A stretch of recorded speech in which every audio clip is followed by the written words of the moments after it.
So welcome along again to Pete Cater Jazz Drums with me, Pete Cater, and these jazz drums. Here's just a little quick one, but before we get started, I did get the question of all questions on a PM the other day, and it's about what sticks am I using? And I will tell you, if you run to the end of any of these videos, you will see a Vater logo. I have been affiliated with Vater for now about 14 years, I think, and will continue to be so, all being well. But what particular model am I using? And I have been experimenting a bit with sticks lately because at the beginning of March this year, I did get some injuries. They had been incipient for a while. They've been kind of bubbling away under the surface in both of my thumbs. And I think what mainly had exacerbated them was boxing and weightlifting. So both of those I've kind of put on the back burner for the moment because, you know, drums is what my hands are for above all other things. Any leisure pursuits that impede my ability to play the drums to the best of my ability really need to be reviewed, and you should do the same. You know, be careful. Your hands are potentially your fortune. So what models am I using at the moment? Well, I'm doing something a little bit unusual, and it's something I've done on and off for a while, and I'm back doing it and I really like it. I'm using a 5A in my right hand and a 5B in my left hand. Wow, unmatched sticks. Well, yeah, because my right hand with this grip and my traditional left hand have very different jobs to do. I want them to make different sounds. I'm not trying to get perfectly matched sound between my two hands so you can't tell my right from my left. I want them to have that kind of nuance, that contrasting quality of tone, so it makes what comes out of the drums sound like the way I hear drums, and I find it really, really useful.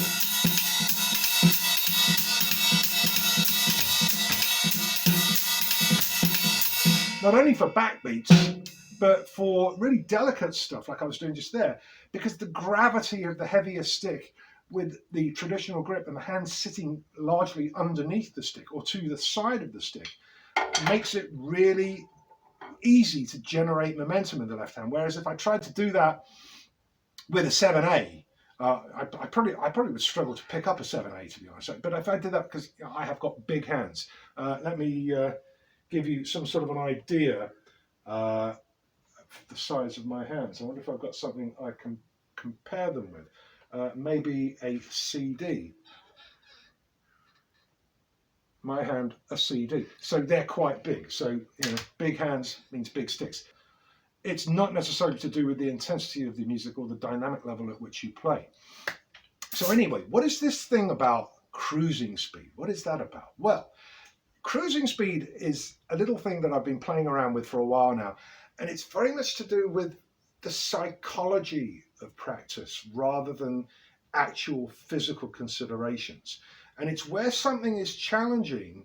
What I like to do is I'll just take the tempo down from the kind of upper threshold that I can get it to and just play it for a longer period of time at a level where it's really comfortable. And here's a little example of that. And this is something that is attributed to Joe Morello. And Joe, back in his heyday with the Brubeck Quartet, he might have been the only guy who could do this. It maybe makes its first appearance in drum literature in Jim Chapin's Advanced Techniques for the Modern Drummer, a copy of which I just happen to have here. It won't surprise you to learn. And what it is, it's playing the jazz ride pattern with continuous triplets in the left hand, like so.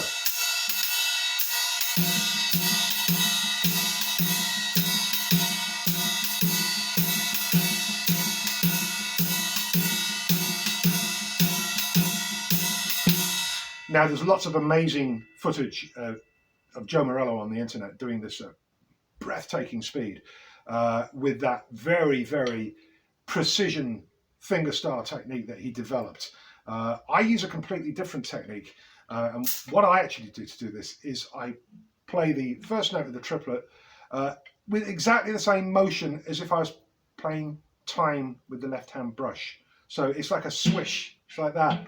And then I'll just use like either 2 finger strokes or a finger stroke and a rebound.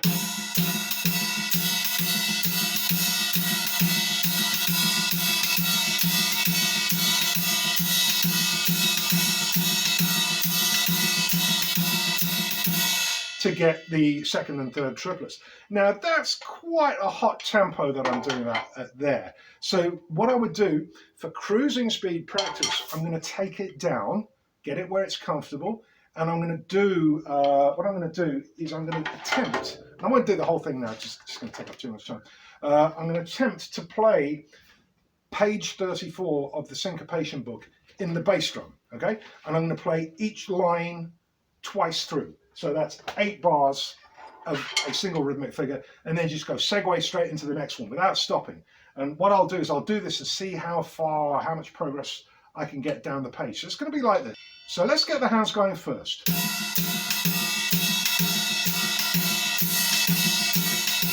Bass drum.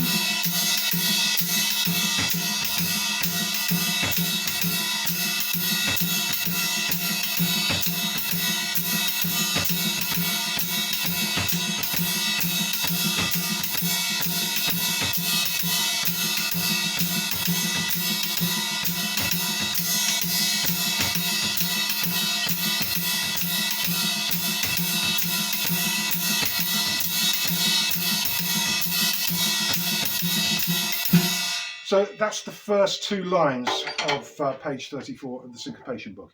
By doing this, it helps you to breathe normally, to stay relaxed. If you feel a bit of tension coming on, set the cruising speed a little bit lower. Here's another example of that. These are quite flamboyant ideas I'm using today, you know, like very precision left-hand work, and I'm going to do something moving between the drums and cymbals that's quite interesting too. But it's just as valid if you're just doing something simple. And just my warm-up, I'll set a tempo where I'm comfortable. 1, 2, 3, 4.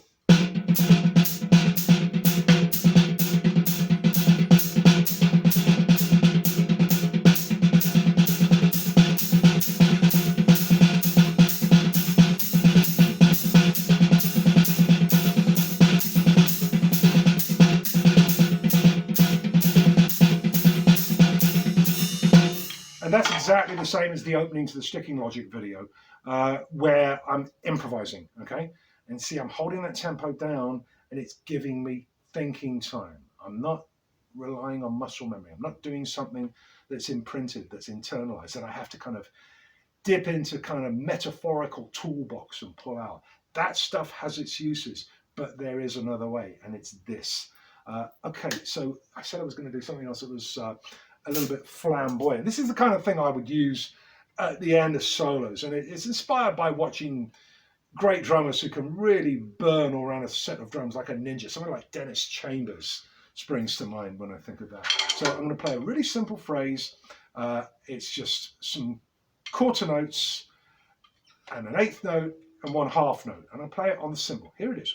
1, 2, 3, 4. 1, 2, 3, 4. 1, 2, 3, 4. 1, 2, 3, 4. 1, 2, and 3. So, cruising speed, I'm going to fill around that cymbal constant. Remember, like the stick control pattern 25? That one that you all like so much, or so it would seem. So the cymbal occurs in the same place all the way through the phrase. Everything else is up for grabs. So let's phrase around that pattern.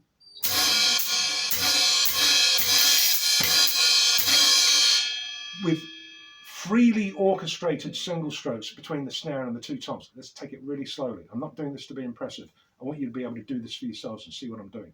1, 2, 3, 4.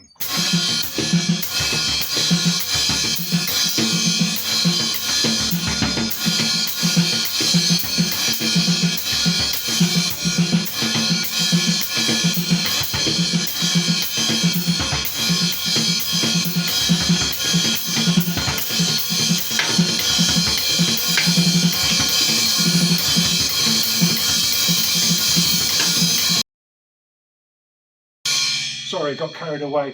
If you want to see that used in context, there's a version of me playing Bill Holman's famous arrangement for Buddy of Bugle Call Rag from a few years ago. And you can see I finish off the solo using that exact same idea. But playing it at the tempo where you can think about what you're doing.